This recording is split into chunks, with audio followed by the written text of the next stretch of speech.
Élu dans Terrebonne en 1976, Élie Fallu fait ses classes comme adjoint parlementaire de plusieurs ministres. Nommé ministre responsable des personnes handicapées, on lui doit l'adoption d'un plan d'action pour faciliter l'intégration sociale des personnes handicapées.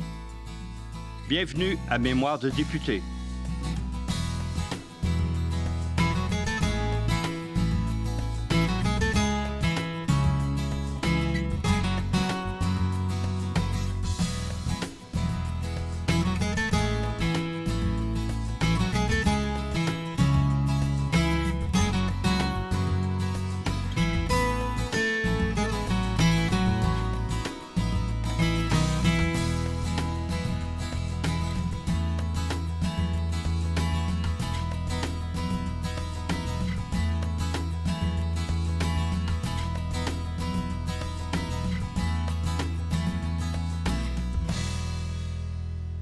Bonjour, M. Fallu. Bonjour, M. Morin. La télédiffusion des débats à l'Assemblée nationale, l'arrivée des caméras en 1978, est-ce que vous avez observé un changement dans le comportement des députés à ce moment-là? Ah, considérable. Parce que là, nous n'étions plus entre nous, nous étions en figuration constante. Et de surcroît, c'est qu'on savait qu'on avait un public fidèle, jour et nuit, parce que même les reprises étaient écoutées. C'était très suivi. Ah, c'était très suivi. C'était probablement les émissions, c'est probablement la série qui a été la plus suivie au Québec au départ. Parce que les gens découvraient l'institution, découvraient le débat, découvraient des sujets, s'identifiaient au sujet. C'était repris dans les journaux, c'était repris aux nouvelles régulièrement. Et donc, il y avait une vie articulée sur l'Assemblée nationale. Mais un whip, adjoint, responsable du débat, il fait quoi là-dedans? Parce que là, on vient de changer de proposition, là. Il ne faut plus que les cravates scintillent. Ah, toutes les exigences de la télévision. Ben oui, exactement. Et il faut que les gens se comportent bien. Il faut éviter les bruits accessoires dans la chambre. Il faut que les journaux soient dans la banquette et non plus sur la table. Il faut donc, voilà, il faut changer de comportement. Comme député, comme atmosphère de chambre. On ne peut plus chahuter parce que ça fait des bruits partout à la télé. Donc, il faut dynamiser autrement. Mais plus que ça, c'est que ça change aussi la nature du débat. Je vous en raconte une? Oui. Monsieur Ryan avait été élu, on était en 79, à peu près la même journée où le budget avait été voté. Et donc, il est présent en Chambre au moment de la réplique. Donc, à peu près un mois après. Mais chacun connaît déjà un peu M. Ryan. Il sait que si vous le stimulez un peu, il devient très bon orateur. Ah oui, même fougueux. Mais si vous le laissez, si vous ne l'accrochez pas en quelque sorte, si vous ne le stimulez pas, ben il s'allonge, il s'allonge, il s'allonge. Et alors là, réunion du caucus. L'ordre est donné. Tout le monde est à son bureau, à son pupitre. Personne n'a de livres, ni de journaux, ni de revues. Vous avez un document quelconque que vous êtes en train de lire qui pourrait ressembler à un document de l'Assemblée nationale ou du gouvernement, où vous écrivez. Personne ne lève la tête, personne ne regarde M. Ryan. Il ne faut pas qu'il voie, il ne faut jamais qu'il voie une paire d'yeux, au cas où il se sent attaqué. Et j'avais une personne qui nous assistait dans la télédiffusion des débats. Et on avait convenu que si l'astuce fonctionnait, on aurait des nouvelles d'elle. Et donc, le débat commence. M. Ryan, voilà, il débite tout doucement. Il est très sévère envers M. Parizeau, mais il débite tout doucement. Personne ne bouge, tout est calme, personne ne le regarde, personne ne lève la voix. Et je reçois un petit billet 12 minutes après le début. Bonne nuit, tout le monde dort. Donc, on a peut-être gagné, mais il faut continuer. Le lendemain matin, bien moi j'ai pris l'autobus le premier à 5 heures. J'arrive à la gare à Montréal et il y a quelqu'un qui fait le ménage. Bonjour, M. Fallu. Ah ben, c'était peut-être un de mes électeurs. Ben non, c'était un gars de Montréal. Mais j'ai écouté la télévision hier soir. Ah ben, qu'est-ce que ça a donné? Ah ben, écoutez, c'était M. Ryan. Il était assez ennuyant, je suis allé me coucher. Donc, on avait gagné. Oui, c'est ça qu'a donné la télévision. À savoir que ça a fait un débat d'une autre façon. Ça a obligé les parlementaires à être plus conscients de ce direct avec la population. Est-ce que vous avez eu le temps, durant votre premier mandat, de remplir les engagements pour votre comté que vous aviez élaborés en 1976? Oui, on avait des engagements très, très précis. Vous savez, il y avait les débordements de la rivière des Mille-Îles. Les inondations étaient énormes. Vous savez, le premier Noël que je suis arrivé à la maison, donc en 1976, à 11 h le soir, c'est le maire de Terrebonne qui m'appelait. Il y avait 5 pieds d'eau dans la ville, et 2 heures après, il y en avait 10. Il s'était formé des embâcles. Bon, pourquoi y a-t-il des embâcles? C'était à cause de la destruction des barrages à l'île des Moulins. Et donc, voilà, 1 an après, c'était fait. Les barrages avaient été refaits. Et donc, les engagements étaient pris, puis et c'était en fonction. Vous savez, on manquait cruellement, nous, de services professionnels de toute nature, mais y compris de la santé. M. Lévesque le gouvernement avait décidé qu'il y aurait des CLSC, que les CLSC qui étaient apparus seraient des institutions. Mais ils n'existaient pas. Alors, on fait quoi? Bien, là, j'ai proposé à M. Lévesque qu'on amende la loi municipale pour permettre aux municipalités de construire pour fin d'affaires sociales et de santé. Eh bien, les 2 premiers CLSC bâtis au Québec, un à Terrebonne et un à Sainte-Thérèse, ce sont des bâtiments qui, donc, pendant 15 ans, ont appartenu aux villes.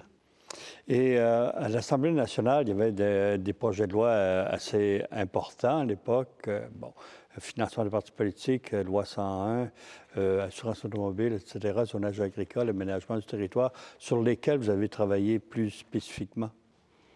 Bien, un peu partout, parce que comme j'étais whip adjoint, j'étais en communication constante avec tout le monde, où est-ce qu'on en est, qu'est-ce qui fonctionne, où est-ce qu'on va dans les commissions et tout, et tout, et tout. Et d'ailleurs, tout m'intéressait, je voulais tout savoir. L'aménagement du territoire, c'était une préoccupation majeure dans nos têtes parce qu'on est en train de gaspiller nos meilleures terres agricoles, parce que c'était en parallèle avec le zonage agricole. Mais c'était aussi l'aménagement, c'est-à-dire l'organisation physique. Moi, j'avais des préoccupations, ce qui a trait au transport, à l'organisation spatiale. Donc, j'étais pas au cœur du débat, mais j'avais l'intérêt du débat.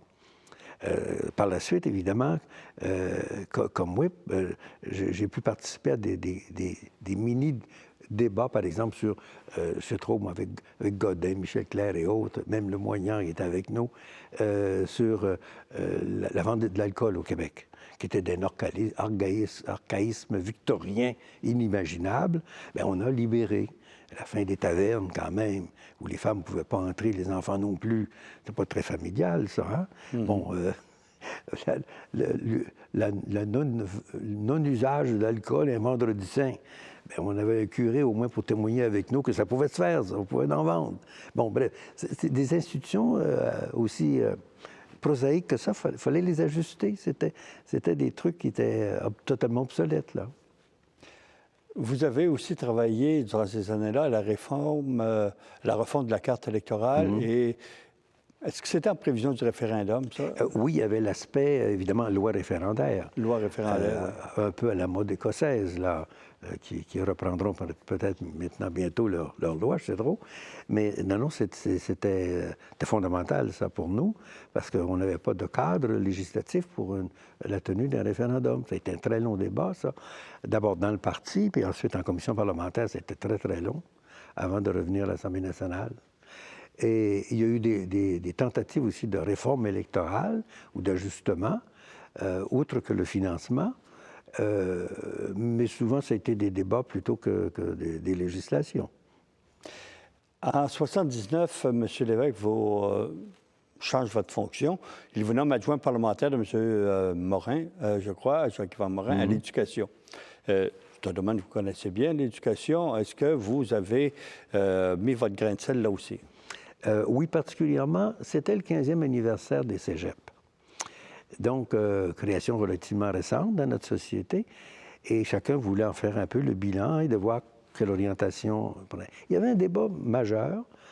Et là, il faut se placer dans le cadre de la transmutation des collèges classiques en cégep, soi-disant. Bon. La tradition au Québec était une tradition de contrôle universitaire. Les facultés des arts diplômaient les étudiants finissant des collèges classiques.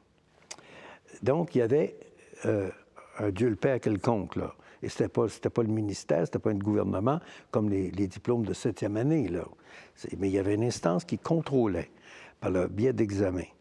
Et donc, pour beaucoup de gens de vieille école, les cégeps n'avaient donc pas de sanctions. Il n'y a personne qui donnait le diplôme, c'est le cégep qui disait à l'État, voilà, je vous présente des résultats et vous diplômez. Mais sans qu'il y ait de sanctions formelles de type examen. Et donc, au ministère, le débat était très intense. Comment vérifier la compétence des cégeps? Des diplômés de cégep. Des diplômés. Bon. Et c'est ça que vous avez Et c'est ça que j'ai mis en défendu. place. Et ça a été ma plus belle approche au ministère. Monsieur Fallu, dans le tournant des années 79 et début des années 80, le gouvernement Lévesque préparait activement le référendum qui s'en venait. Quelle fonction avez-vous fait précisément? À quel débat avez-vous participé à l'Assemblée nationale et dans votre comté, votre région? Moi, je m'étais spécialisé un peu, comme je connaissais un peu l'univers, je m'étais spécialisé un peu dans l'approche de la monnaie. Parce que, entre autres, dans la proposition ministérielle, dans la proposition gouvernementale, on avait donc la possibilité d'avoir une monnaie qui soit encore le dollar canadien ou toute autre formule. Et je démontrais, entre autres, que dans l'univers, il existait finalement peu de monnaie, parce qu'une grande partie des monnaies étaient partagées. Comme nous avons toujours eu, nous, notre piastre, notre dollar, donc on pourrait croire, on aurait pu croire, beaucoup de gens d'ailleurs le croyaient, qu'un pays, c'était également, il y avait un symbole monétaire, alors que c'est pas de rigueur, ça. Donc ça avait été ma petite part dans ce débat-là. Pour le reste, dans votre région?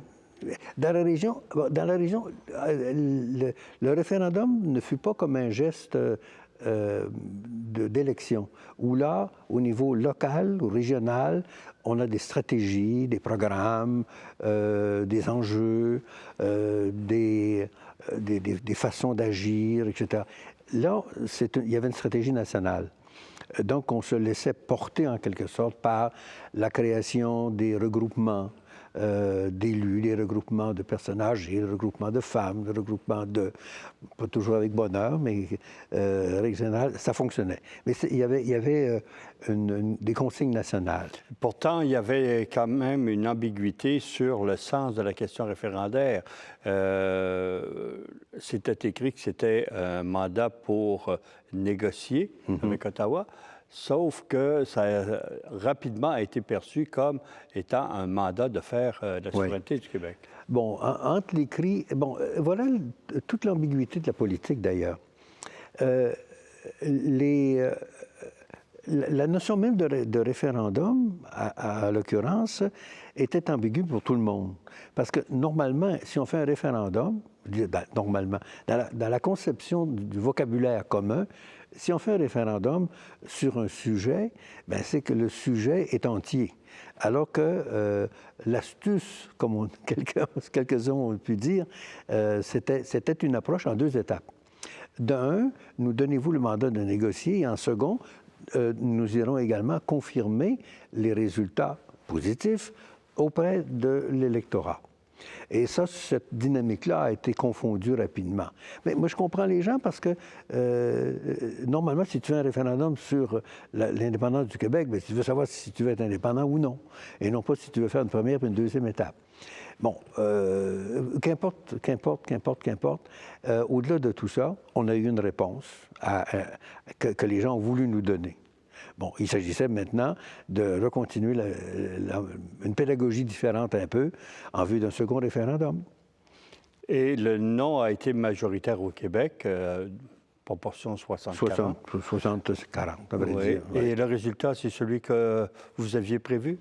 Ben, en gros, on savait fort bien qu'on perdait, mais on s'attendait de perdre, ou peut-être de gagner à la limite d'une virgule. Mais ça n'a pas été un grand étonnement, à vrai dire. Les élections ont suivi un an plus tard, en 81. Vous vous êtes représenté. Est-ce que votre stratégie avait changé? Est-ce que les limites de votre circonscription avaient changé? Oui, la circonscription était cassée en deux. Donc, Terrebonne, Saint-Louis de Terrebonne sont disparus. C'était un univers agricole et bungalow. La partie ouest, donc Sainte-Thérèse, Boisbriand, c'était une partie essentiellement industrielle. Donc, c'est le morceau qui me reste. Dans votre... Et c'était le comté de Terrebonne? Donc, comté de Terrebonne, j'ai perdu le nom de Terrebonne, qui était un nom qui datait de l'époque de la Confédération et qui existe toujours, mais il est maintenant réduit à peu près à la ville de Terrebonne qui s'est agrandie. Et alors que nous, donc, il fallait changer de nom. Ça a été un débat ici à l'Assemblée nationale. Le directeur général des élections voulait nous proposer Masson. Masson, un personnage connu dans les Basses-Laurentides parce qu'il était le seigneur de Terrebonne, un grand commerçant qui avait bâti en grande partie l'île des Moulins. Bon, on est au 18e. Mais il existe, le comté de Masson? Il existe, oui. Mais moi, je nous proposais que ce soit Groulx. Groulx n'est pas originaire de la circonscription électorale. Il a été étudiant au séminaire. Vous parlez de Lionel? De Lionel Groulx, oui. Parce qu'il venait de Valleyfield ou Saint-Anicet, quelque chose comme ça. Parce que c'était le séminaire de Sainte-Thérèse, c'était le séminaire du diocèse de Montréal. Donc, les élèves venaient en partie de la Rive-Sud ou de Montréal. Et donc, mais pour nous, Groulx, c'était une figure de proue. Et donc, nous souhaitions que ce soit Groulx. Mais la composition de votre nouveau comté de Groulx, est-ce qu'elle était, sur le plan socio-économique, bien différente de Terrebonne que vous aviez avant? Terrebonne était agricole. Mais pendant le premier mandat, j'avais vu à ce que ça change. Parce qu'il y avait là une sorte d'obsession dans les mairies de ce coin-là de faire un développement bungalow. Ça se vend bien. Mais je me disais, non, mais, monsieur le maire, dans une ville, ça prend un cimetière. C'est assez éloquent, ça, hein? Oui, donc ça prend une variété d'institutions. Ça vous prend des églises, ça vous prend des écoles, mais ça vous prend aussi du monde qui travaille, donc ça vous prend des industries.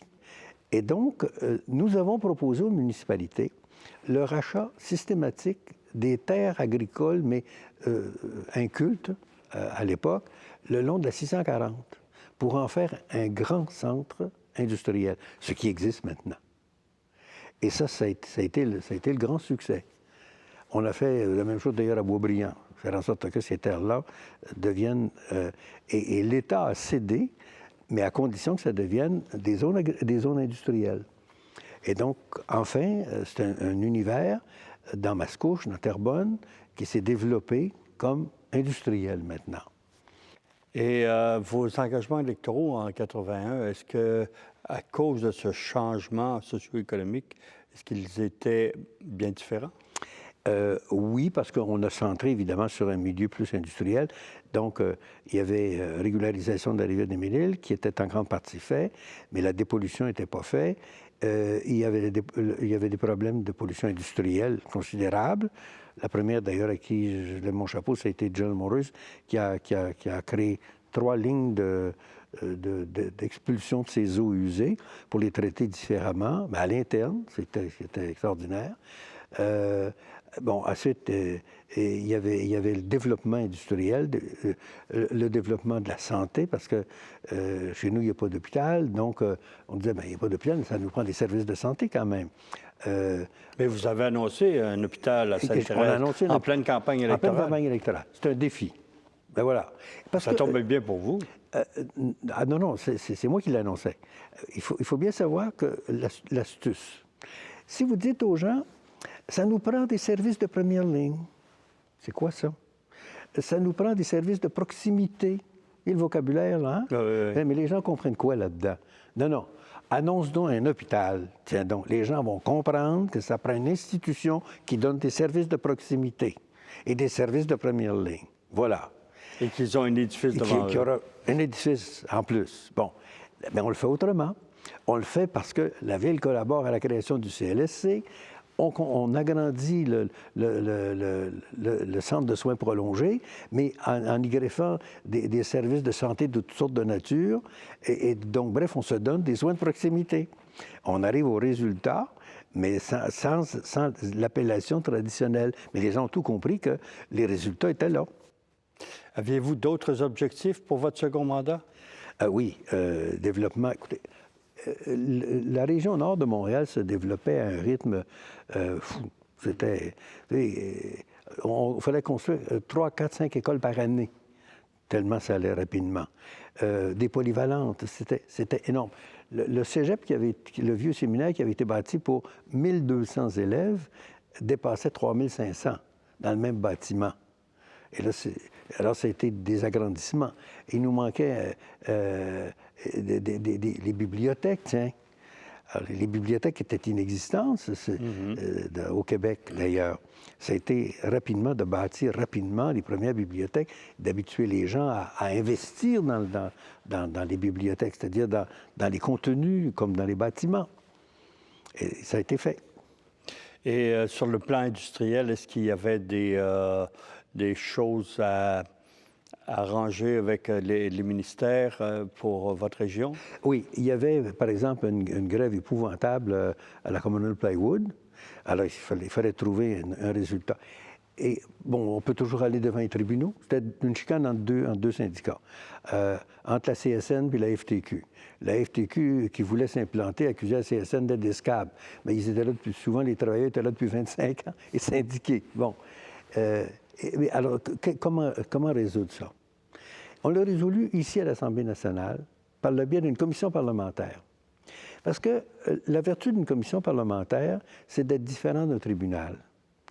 Un tribunal, il y a des règles de gestion et tu ne peux pas les éviter. Alors que dans une assemblée parlementaire, les règles sont tout à fait différentes. C'est le syndicat qui a acheté la paix cette fois-là, parce que la CSN a versé 100 000 $ en dédommagement, justement, pour avoir fait des grèves illégales, des menaces, fermeture d'usines, etc. L'Assemblée nationale, on ne s'en sert pas suffisamment, d'ailleurs, parce qu'on oublie trop souvent que l'Assemblée nationale peut avoir un rôle judiciaire. C'est arrivé rarement, d'ailleurs, dans son histoire. Mais là, ça a été un très bel exemple de trouver une solution, je dirais, quasi pédagogique, en mettant les gens en face et en faisant en sorte que les gens s'expriment et disent publiquement les réalités. Dans vos fonctions parlementaires à Québec, vous deveniez adjoint parlementaire du ministre des Affaires municipales, qui était M. Léonard. Est-ce que vous aimiez ça, les affaires municipales? Bien, comme j'étais très près des mairies chez nous, comme j'avais même organisé des élections municipales un certain nombre. Bref, j'étais près de ce matériau-là. Et avec passion, parce que le monde municipal, à mon avis, il faut le repenser même aujourd'hui, parce que faudrait que le monde municipal devienne beaucoup plus l'univers de proximité et au premier chef, le dispensateur de services. Et alors, comme adjoint parlementaire, pour moi, ça me passionnait. M. Léonard me confie toute l'approche des centres-villes, revitalisation des centres-villes. Moi qui vis dans un vieux village qui date du 18e, je trouve ça passionnant. Et là, c'est de voir comment Saint-Hyacinthe, comment Saint-Jérôme, comment partout dans nos vieux villages, on peut refaire la flamme avec, par exemple, des SIDAC, qui fonctionne encore maintenant dans certains endroits. Comment on peut faire, par exemple, l'évaluation du patrimoine, avoir des programmes de rénovation urbaine, etc. Et en même temps, il faut donc concéder des nouveaux pouvoirs aux municipalités pour qu'ils puissent agir dans ce sens-là. Enfouissement des fils, et autres. Donc, et c'est absolument passionnant parce que là, on est près des citoyens, on est près du service, on est près de la communauté, où les fonctions sont multiples et maillages en même temps. Mais là, vous parlez service à la population, mais ça va avec les budgets et c'est pas à l'infini. Ça va avec la richesse que l'on crée. Et là, le problème, souvent le monde municipal était dans le passé, depuis la création d'ailleurs des municipalités, machine à taxation. C'était de même que les gens les percevaient. Or, maintenant, rarement, les gens vont vous dire qu'une municipalité est une machine à perception, c'est une machine à service. Parce que le phénomène a été inversé. Mais en même temps en créant de la richesse. Parce qu'ils sont devenus maîtres du terrain. Ils connaissent les zones agricoles, mais ils connaissent aussi leurs zones de développement. Ils les ont précisées. Et des équipements ont suivi. Et l'État a payé ses impôts, a payé ses taxes municipales. Les villes sont maintenant des pourvoyeurs de services. Et moi, j'avais appris, entre autres, comment des lois, ça se change. Et que les villes peuvent aller chercher des pouvoirs par des lois, ici même à l'Assemblée nationale, quand on en a besoin. Ce qui nous a permis à l'époque d'aller chercher des lois qui ont permis aux municipalités de construire mes deux CLSC, moi. En 83, vous avez proposé avec des collègues une proportionnelle régionale comme mode de scrutin. Modéré. Modéré. Qu'est-ce que ça voulait dire? Pourquoi modéré? Parce que modéré, c'est avec une prime aux gagnants. Et au pluriel, quelquefois même, qui permet donc, tentativement, de dégager des majorités suffisantes pour pouvoir faire des alliances, au moins, pour gouverner. En 84, vous êtes nommé président de la Commission des aménagements et des équipements. Est-ce qu'à ce moment-là, les commissions parlementaires avaient le pouvoir d'initiative? Oui. Oui. Est-ce que vous avez initié certains débats? Oui, mais avec peu de succès. C'est un début. Bon, là, ces commissions-là, nécessairement, elles sont plurielles puisqu'elles sont de tous les partis. Or, on vit dans un système d'opposition assez systématique et non pas de conciliation, même en commission parlementaire. On en rêve toujours de faire en sorte que les commissions parlementaires soient le lieu par excellence de l'échange, oui, et du débat, et de la contradiction, et de l'opposition. Et de la partisanerie. Et de la partisanerie, ben oui. On ne changera pas ces aspects-là. Mais ça a été un beau rêve de dire, est-ce qu'on fait un essai loyal? Ben oui, on a tenté, mais d'initiatives contrôlées. Parce qu'un président de commission, il est membre d'un parti. Et s'il se fait dire par son caucus que cette initiative-là ne sera pas très la bienvenue, ben il se met à dos, surtout s'il est dans le caucus majoritaire, il se met à dos sa propre majorité à la commission. Alors, il n'ira pas loin. Mais ces mandats d'initiative, est-ce que c'est un bon forum pour des débats de société sans nécessairement être rattaché à un projet de loi sur la table? Ce